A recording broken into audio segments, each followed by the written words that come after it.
আম দিয়ে অনেক সুস্বাদু জালিদার একটা পিঠা চাইলে আপনিও বানাইতে পারেন। আর দেরি কেন, রেসিপি দেখে আসি। গাইস, আসসালামু আলাইকুম। আজকে আমি এখানে 2টা পাকা আম নিয়েছি। আমগুলো এখন রস বের করে নিব, একটা পিউরি বের করে নিব। এই তো এভাবে আমি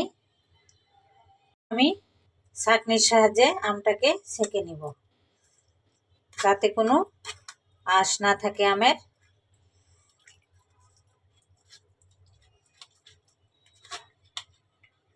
স্বাদ মতো চিনি অ্যাড করে দিব, সামান্য একটু লবণ দিব,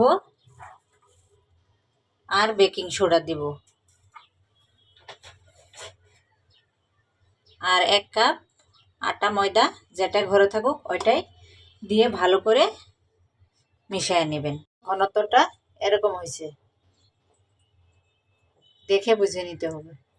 এখন আমি সামান্য একটু ব্যাটার নিয়ে দিয়ে দিব। এটা কিন্তু অল্প তেলে ভেজে নিতে হবে। এইভাবে পিঠাটা এক পাশে হয়ে গেলে আরেক পাশে আমি উল্টায় দেব। পাশে হয়ে গেলে আমি আরেক পাশে উল্টায় দিছি। এখন আমার পিঠাটা হয়ে গেছে। এইভাবে আমি বাকি সবগুলা পিঠা বানায় নিব।